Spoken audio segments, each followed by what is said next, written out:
Hello students. For this Independent Project 1.4, I'm going to record 3 videos. Video 1 will cover question 1 to question 4. And when you finish video 1, please continue with video 2, which will cover question 5 to question 9. And then video 3 will cover question 10 to question 13. Now we have to divide this series into 3 videos because the software using allow me to record each video with a maximum timing of 15 minutes, and we can't finish the whole Independent Project 1.4 in 15 minutes, so we end up with 3 videos. I hope it's clear to you. Okay, on the computer, can you please download and open up the Independent Project 1.4. Now this is Independent Project 1.4. As I mentioned earlier, they altogether 13 questions. Okay, 13 questions. Now I'm going to minimize this window. What I intend to do is, you will see the question at the bottom. This is a question.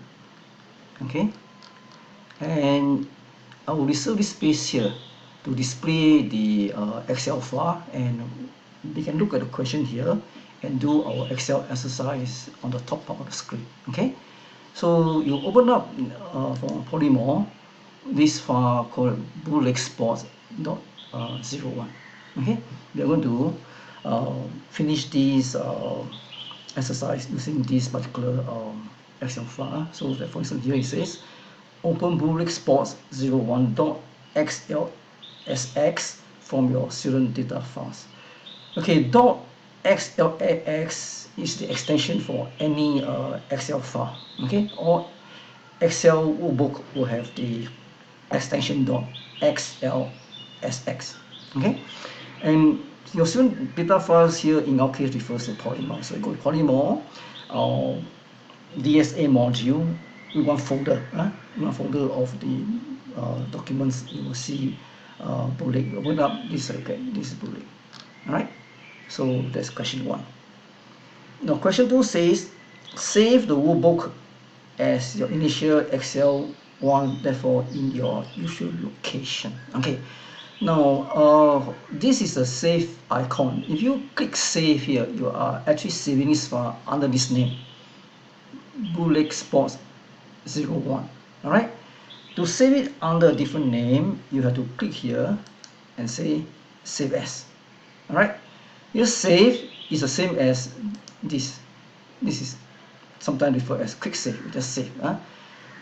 Now the difference between save and don't save, that you click this is save under the same name, but it save all your latest content.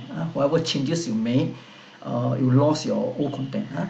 So in order to preserve the original Excel file as for bootlegsports01 as it is, we're going to use file save as. So file save as. Okay, you click save as. When you click save as, you get this dialog box from this Excel that asks us, okay, what name do you want?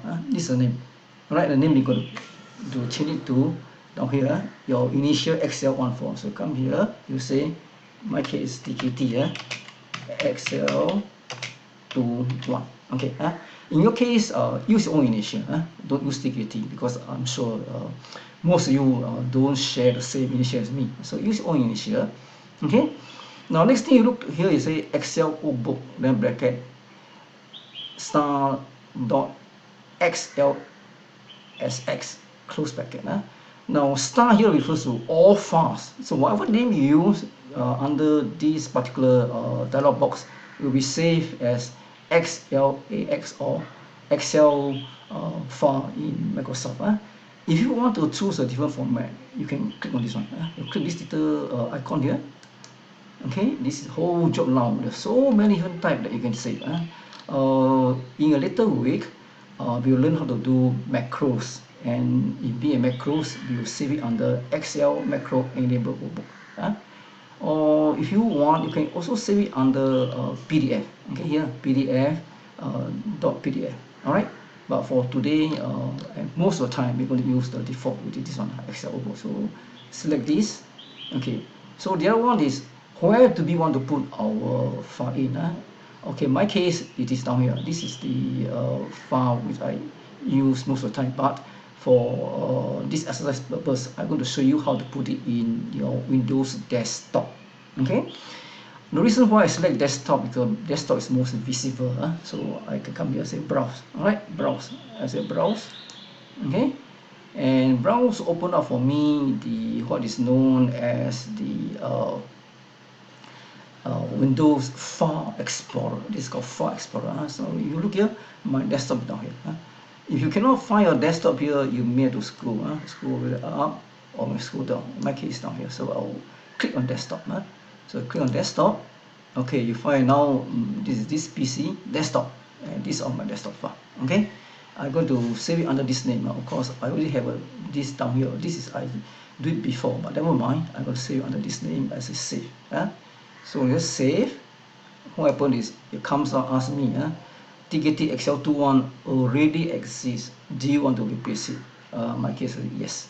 If you say no, then you may have to save it under a different name. But for me, I'm going to use this name TKT Excel 2.1. So I'm going to say yes. Okay.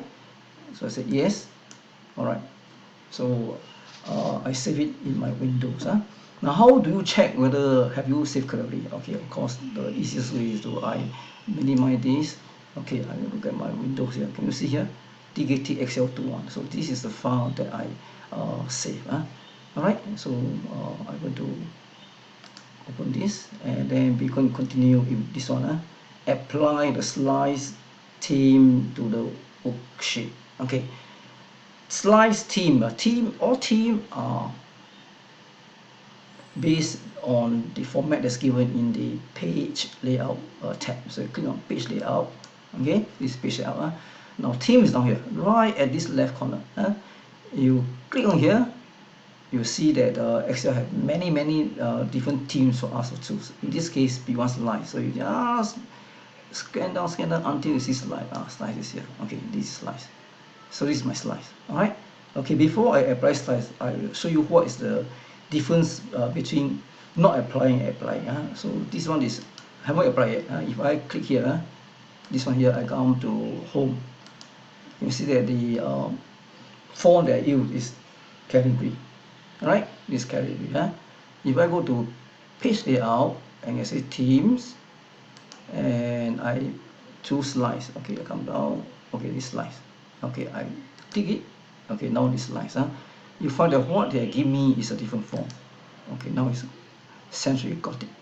Okay, now in your case, if you don't get century Gothic, don't panic. It just happened that when you install your computer and your Microsoft Excel, you may have select a different form setup, and therefore you see different fonts. But don't worry, so long as you know how to apply the theme, regardless of the form being displayed, you are still correct. Okay, so this is this slice theme. All right. So now I'm going to do question 4. Question 4 here says, edit worksheet data. Edit is to change or to make correction. So in this case, A, we say edit the title in cell A2 to display monthly sales by department. Okay, so you look at your this A2. Okay, this A2. What's down here is called first quarter sales by city. So we're going to change this to monthly sales by department. So what we do is we will select all of this, and then you can press your delete key on your keyboard. Okay, delete off, and I'm going to enter the new data. I can enter data here or can enter data here. Let me show you data here. Okay, belong here. I say monthly, monthly, monthly sales by department. All right. So this monthly sales department. Okay, how do I make sure that this is being changed? I have to click this one. This is called the enter icon. You click enter icon, or you can keep enter key on the keyboard. So I'm going to show you both. This is using the enter icon. All right. So another icon, the name is no more the previous one. It's now changed to monthly sales by department. Okay. Okay, how about B? B say edit cells D6 to 1950. Okay, edit means what? It means to change. So you have to locate where is our D6. Okay, this is D6 is here. Okay, D6. For confirmation, you can see in the name box is a D6. So here 2250, I want to change it to 194. What I'm going to do is I cover this. Okay, actually you don't really have to press the delete key. You can enter the new data set. So just get put 1950. Alright, 1950. So when I enter 1950 to complete it, I can press the enter key. So on my keyboard, I just press enter. Okay, so when I press enter, you find that D6 become 1950, but your active cell now is D7. In other words, I press enter, it goes one cell down. So that's the difference between using the enter here and pressing the enter key on your keyboard. You press the enter here, it remains, the active cell remains at where it is, but you press the enter key, it actually go one cell down. Alright. Okay, that is question 1 to question 4. For question 5 or question 9, I will record it in video number 2. So I'm going to stop here because we already finished our question 4.